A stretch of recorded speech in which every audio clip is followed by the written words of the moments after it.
감사합니다. 교회 소식은 우리 주보를 참고해 주시면 되겠습니다. 이제 우리 하나님의 말씀 함께 찾으시겠습니다. 오늘은 출애굽기 12장 12절부터 14절까지 말씀입니다. 출애굽기 12장 12절부터 14절까지 말씀입니다. 우리 같이 한 목소리로 합독하시겠습니다. 시작합니다. 내가 그 밤에 애굽 땅에 두루 다니며 사람이나 짐승을 막론하고 애굽 땅에 있는 모든 처음 난 것을 다 치고 애굽의 모든 신을 내가 심판하리라. 나는 여호와라. 내가 애굽 땅을 칠 때에 그 피가 너희가 사는 집에 있어서 너희를 위하여 표적이 될지라. 내가 피를 볼 때에 너희를 넘어가리니 재앙이 너희에게 내려 멸하지 아니하리라. 너희는 이 날을 기념하여 여호와의 절기를 삼아 영원한 규례로 대대로 지킬지니라. 아멘. 네, 오후에 식사 후에 이렇게 또 자리에 가만히 앉아 있으면 피곤하고 또 잠이 오기 마련입니다. 그래서 잠을 깨우는 의미에서 제가 질문을 한 가지 드리겠습니다. 예수님께서 우리 죄를 위해서 십자가에서 달려 죽으셨습니다. 여러분, 우리의 죄가 다 용서됐습니다. 믿으십니까? 네, 그렇습니다. 자, 그러면 우리가 예수님을 믿을 때 우리의 죄가 예수님이 십자가에서 달리실 때 다 용서를 하셨는데 하나님께서 예수님을 통해 용서를 하신 것이죠. 정확하게 하면. 자, 그러면 그때 어떤 죄가 용서가 되었을까요? 1번 원죄, 2번 내가 그때 예수님을 믿기까지 지은 그 모든 죄, 원죄를 포함해서 3번 1번, 2번에 내가 앞으로 죽을 때까지 지을 죄. 몇 번이 정답입니까, 여러분? 네? 3번. 와, 우리 남일교회 성도님들 수준이 아주 높습니다. 원죄와 내가 예수님을 곧 믿는 그 순간, 그때까지 지은 모든 죄와 그리고 내가 천국에 가기 전까지 지을 모든 죄까지 다 용서가 됩니다. 믿으십니까?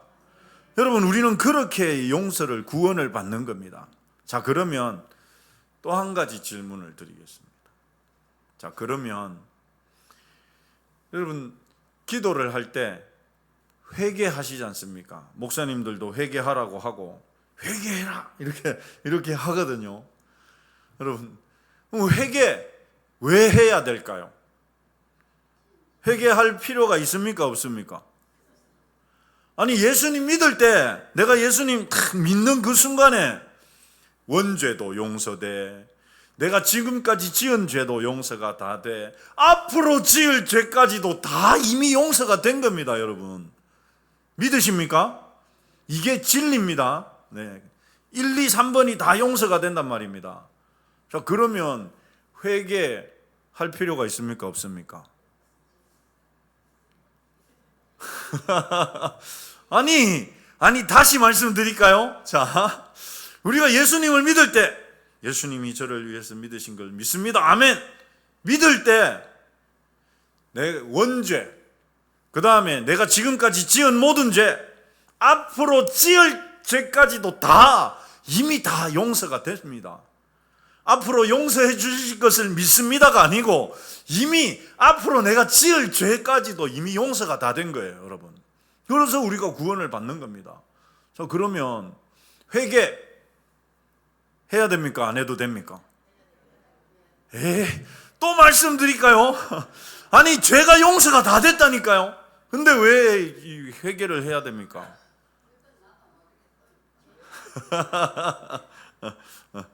여러분, 그래서 논리적으로 생각을 해보면, 그냥 논리적으로 여쭙는 겁니다. 논리적으로 생각을 해보면 회개할 필요가 있습니까? 없습니까? 없습니다. 할렐루야. 이제 아이고 이제 회개 안 해도 됩니다. 여러분, 이렇게 가르치는 게 최태훈 목사가 아니고 구원파입니다. 여러분, 구원파는 그렇게 가르쳐요. 상당히 논리가 있죠. 걔네들이 그냥 없는 논리 만들어서 하는 게 아닙니다, 여러분. 왜? 예수님 믿을 때 봐라. 원죄도 용서가 돼.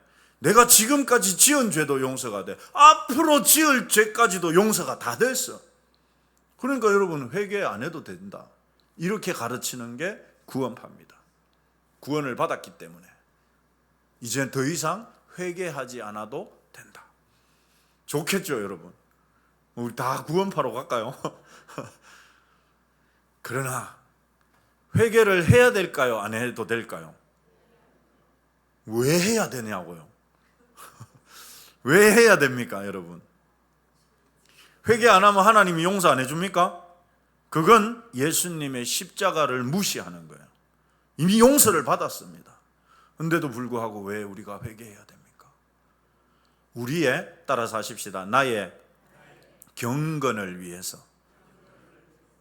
여러분, 이런 거예요. 서술이 길어지면 안 되는데, 자, 저희 아들이 한 명 있습니다.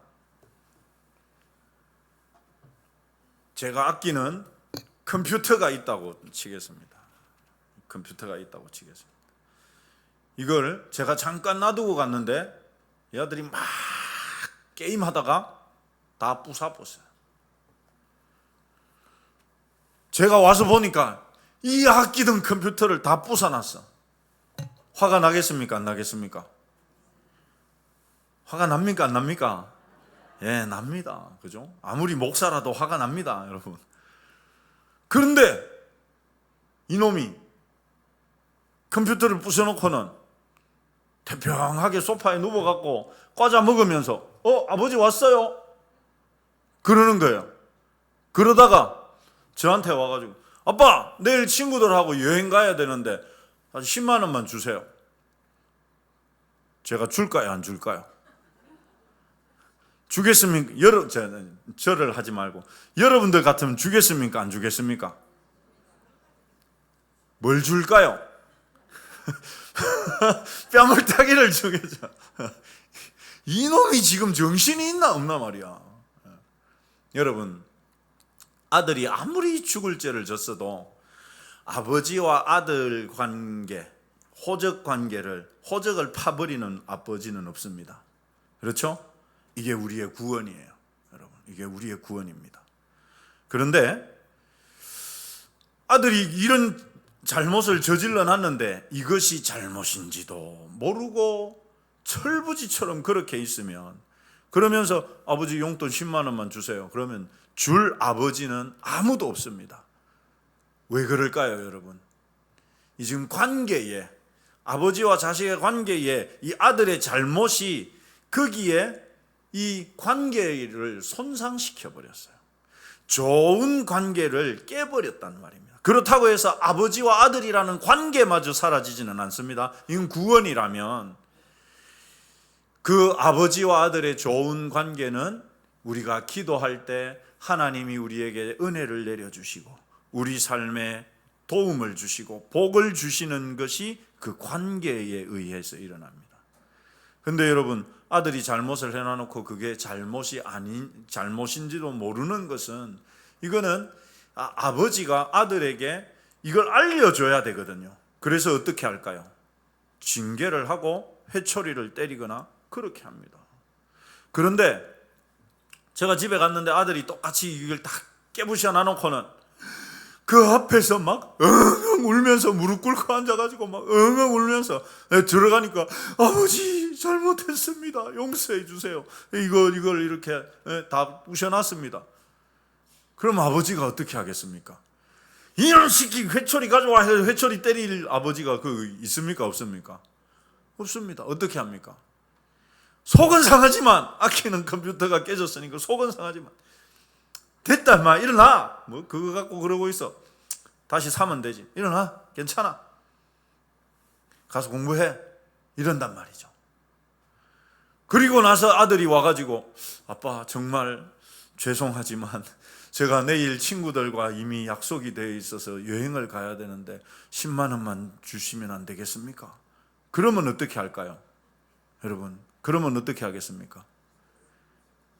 그래도 안 줍니까? 그러면 이미 용서가 되었고, 그죠? 관계가 회복이 되었으니까 주는 거예요. 여러분, 우리가 이 죄라는 것이 예수님을 통해서 분명히 용서를 받아요. 그러나 우리가 짓는 그런 잘못이나 죄가 하나님과의 좋은 관계를, 하나님으로부터 오는 온갖 좋은 것들을 받지 못하도록 막아버린단 말입니다.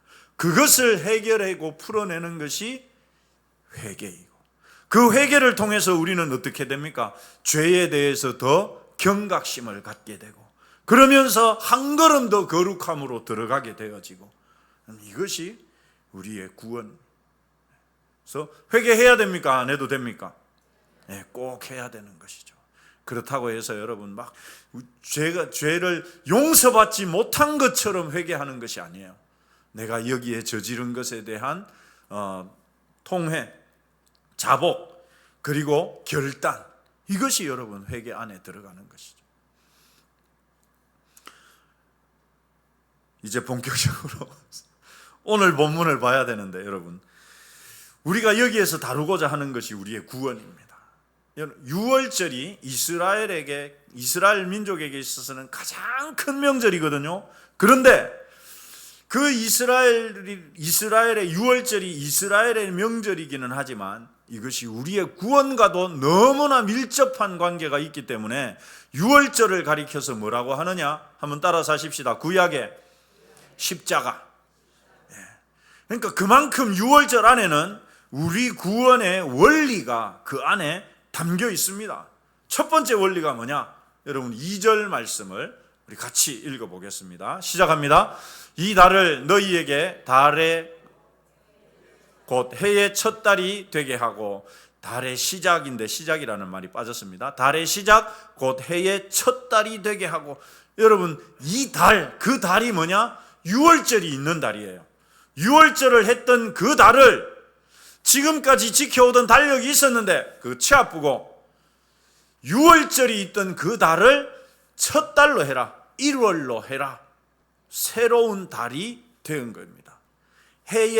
한 해의 첫 달이 되게, 1월이 되게 한 것이죠. 그러니까 유월절이 여러분 그저 단순하게 출애굽을 하기 위한 과정이 아니고, 여러분 해의 첫 달이라는 것이 무슨 의미입니까? 한번 따라서 하십시다. 시대가 바뀌었다, 그걸 말하는 겁니다. 어떤 시대가 어떻게 바뀌었습니까? 그 이전에 이스라엘 백성들은 누구의 종이었습니까? 애굽의 종이었어요.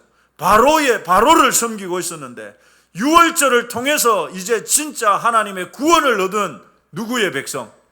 하나님의 백성이 되는 그 새로운 달, 새로운 해, 새로운 시작, 새로운 인생이 되었다라는 말입니다. 이제 새로운 시대가 되었다는 것을 바로 이 유월절이 보여주는 것이죠. 여러분 마찬가지입니다. 저와 여러분이 예수님을 믿는 것도 그냥 우리의 일상의 삶이 이어져 가는 것이 아니에요. 그 이전까지의 삶은 완전히 청산하고, 따라서 하십시다. 이전 삶은 청산하고 새로운 삶이 된다. 새로운 인생이 된다는 말, 새로운 시대가 열렸다는 말입니다. 그래서 여러분 이것을 성경이 고린도후서 5장 17절이 이렇게 알려주죠. 우리 같이 읽어볼까요? 시작합니다. 그런즉 누구든지 그리스도 안에 있으면 뭐라고요? 이전 것이 아니에요. 옛날 것이 아니고 완전히 없어지고 새롭게 창조된 존재라는 말입니다.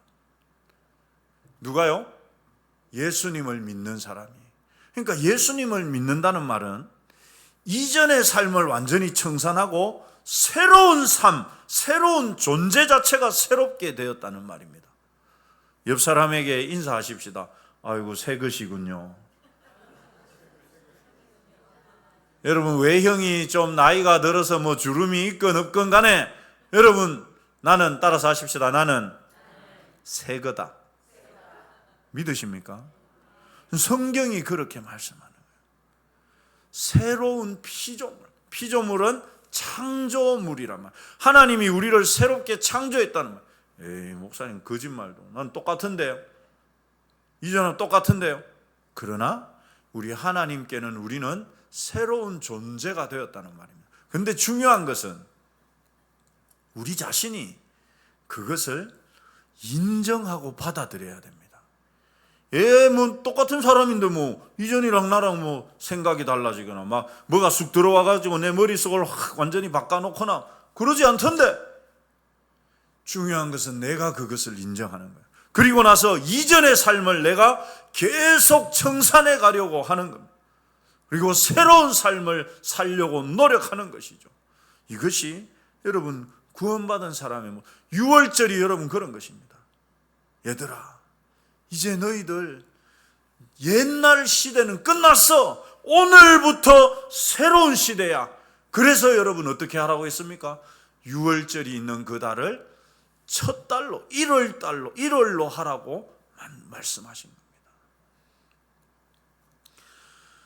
우리 한 번만 더 좌우로 인사하십시다. 완전히 바뀌셨습니다. 여러분, 우리가 그냥 하는 소리가 아니라 그렇게 마음을 먹어야 돼요. 마귀는 우리를 자꾸만 아이고 네가 그런다고 새거 되는 줄 아나? 똑같으니 자꾸만 그렇게 만듭니다. 그래서 예전처럼 똑같이 성질내게 하고 예전처럼 똑같이 말하게 하고 예전처럼 똑같이 살게 만들거든요. 근데 그럴 때마다 아니야, 나는 새로운 새 것이야. 새로운 삶을 살아야 돼. 새로운 삶, 어떤 삶? 성경이 가르쳐주는 삶. 여러분, 두 번째는 유월절에 필요한 것이 있었는데요. 그것이 무엇이었느냐? 어린 양이 필요했습니다. 유월절에는 어린 양이 필요했습니다. 3절부터 11절이 바로 이 어린 양에 대한 규례인데요. 여러분이 이 어린 양을 준비해야 되는데, 이 어린 양은 가족당 한 마리도 아닙니다. 한 사람당 한 마리도 아닙니다. 어린 양을 어떻게 준비해야 되느냐? 이 중요한 비밀이 담겨 있습니다. 여러분, 어린 양 한 마리를 성인들이 먹을 수 있는 숫자로 정했습니다. 예를 들어서 어린 양 한 마리를 10명이 먹는다. 그럼 우리 가족이 10명이면 몇 마리만 준비하면 됩니까? 한 마리만 준비하면 됩니다. 근데 우리 가정이 20명이라 그러면 어린 양을 몇 마리 준비해야 됩니까? 2마리를 준비해야 됩니다. 이렇게 숫자가 딱 맞아 떨어지면 걱정이 없어요. 근데 여러분, 우리 집이 30명이에요. 우리 집안 식구가 30명입니다. 그러면 몇 마리 준비해야 됩니까? 2마리 반 준비하면 되지 않습니까? 숫자적으로는, 그죠? 근데 3마리를 준비하면 남잖아요. 몇 사람 분량이 남습니까? 10명 분량이 남지 않습니까? 그러면 어떻게 하느냐? 이웃집과 숫자를 맞추는 거예요. 우리 숫자가 30명이다. 그러면 3마리를 준비하는데, 3마리를 준비하는데 이웃집에서 10명을 빌려오는 거예요. 이웃집에 그 반마리를 갖다 줘서 이웃집이 그거랑 포함해서 이웃집이 준비하도록. 여러분, 이걸 왜 이렇게 귀찮게 하겠습니까?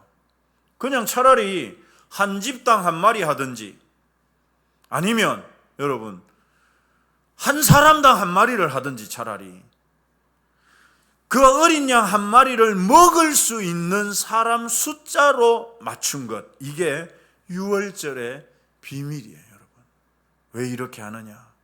그렇게 하는 이유가 있습니다.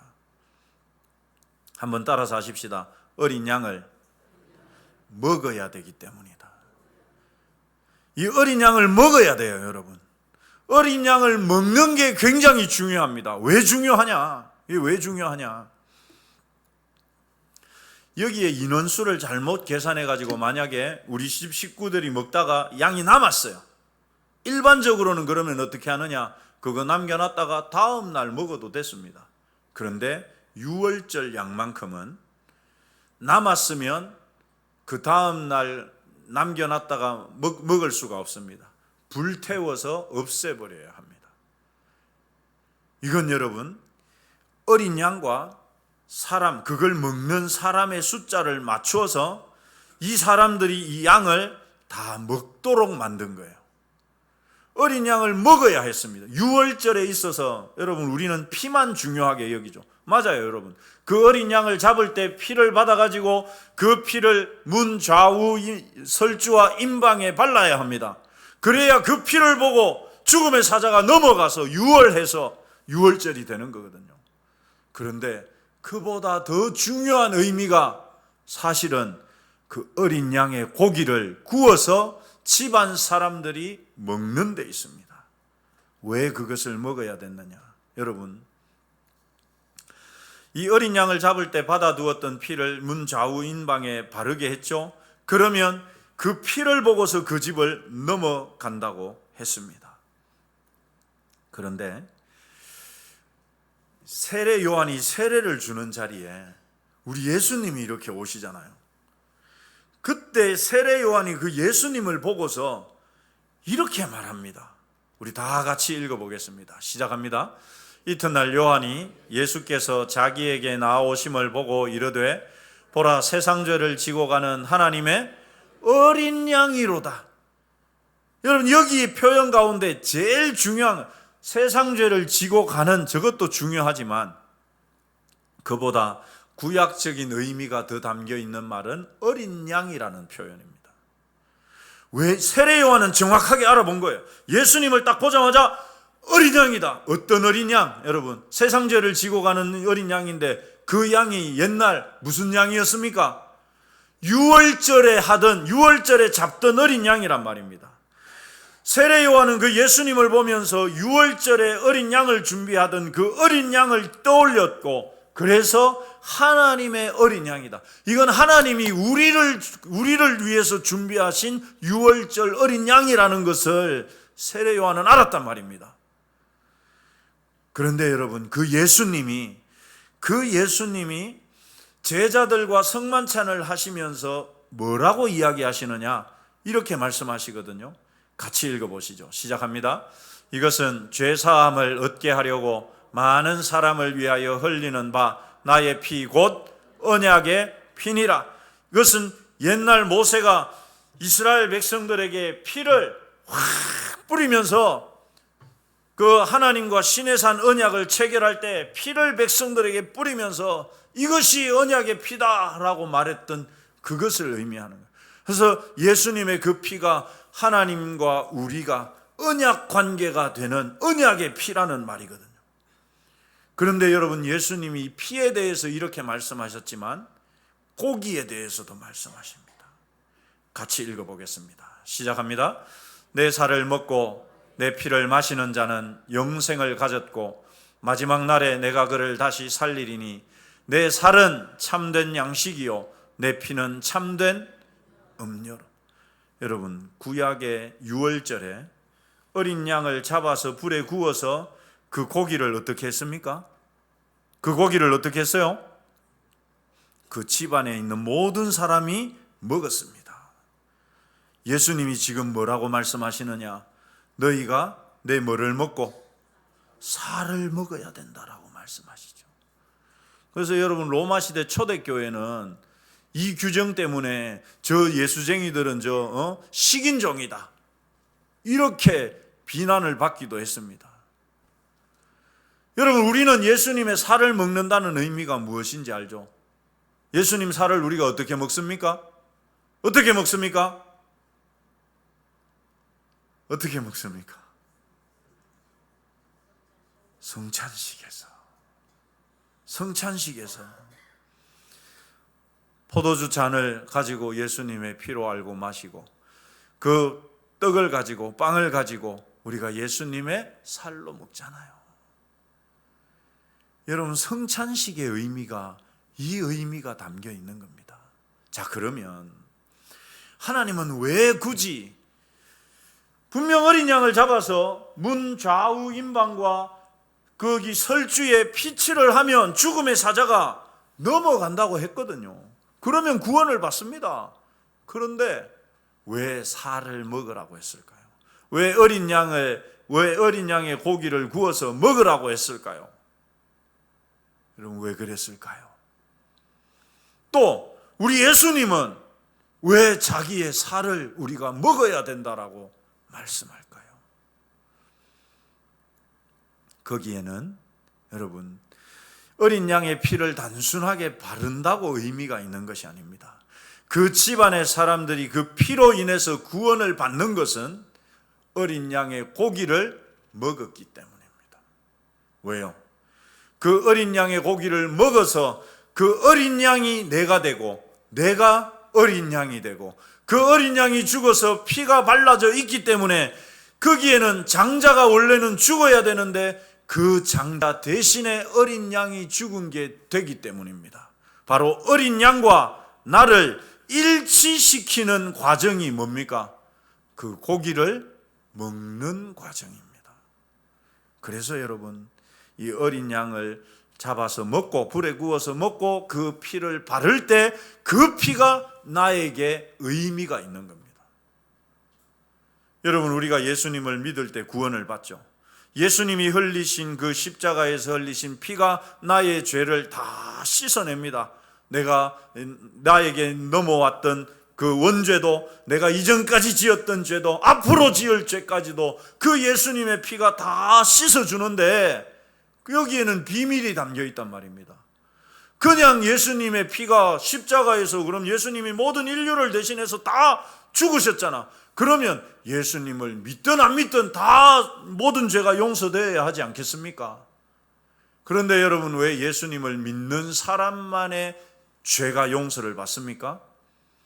예수님의 살과 피를 먹는 그 사람이 예수님과 일체됨을 통해서 예수님의 흘린 피가 효과를 드러내는 거예요.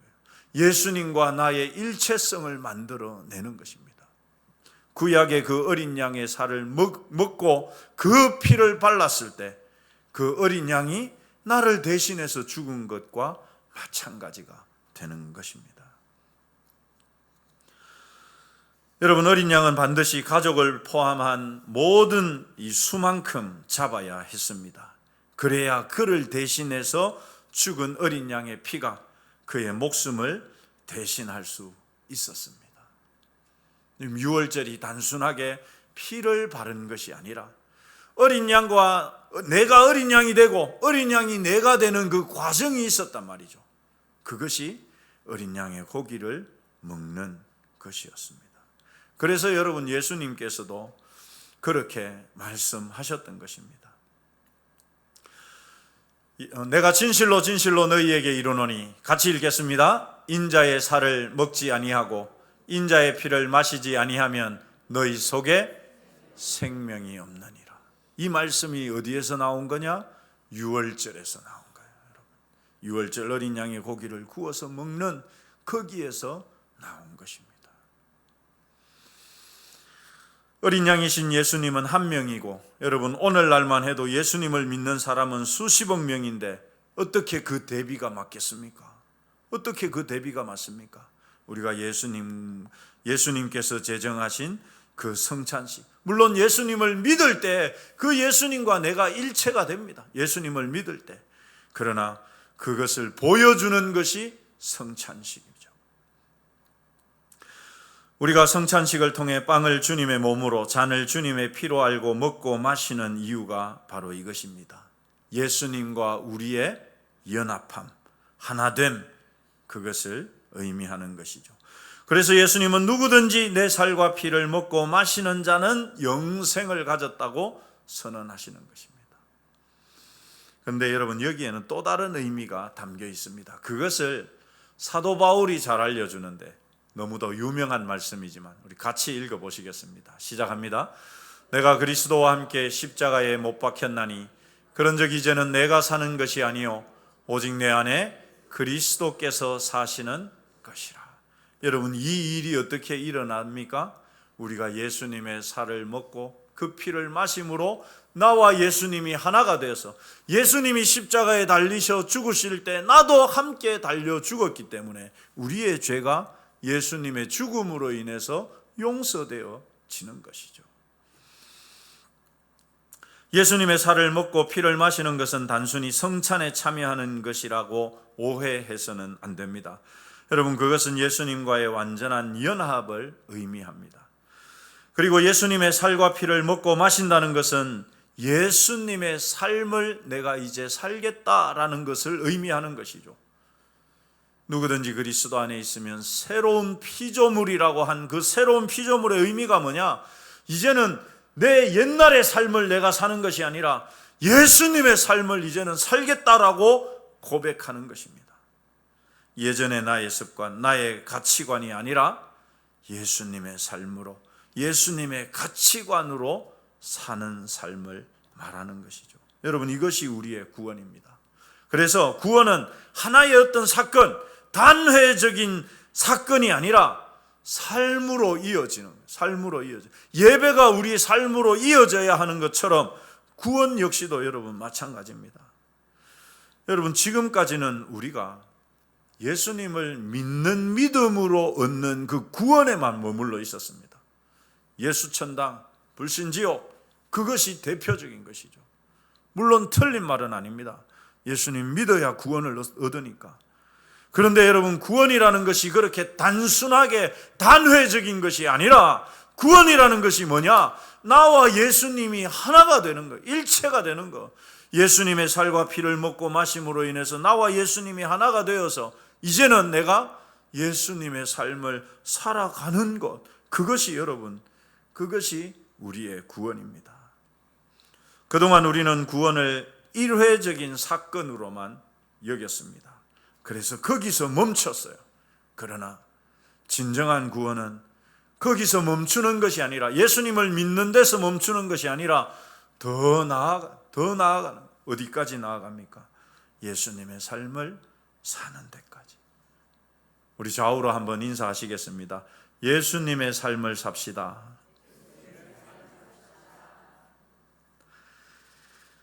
여러분, 우리의 구원은 이전까지의 삶을 완전히 끝장내겠다는 말입니다. 이것이 유월절을 새해 첫 달로 삼으신 이유입니다.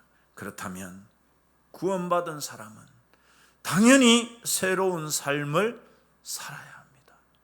이전의 삶이 아니라 세상 사람들과 같은 기준으로 살아가는 것이 아니라 바로 성경의 가르침을 꾸준히 배우고 익혀서 예수님이 주신 그 가치관으로 살아가는 것이죠.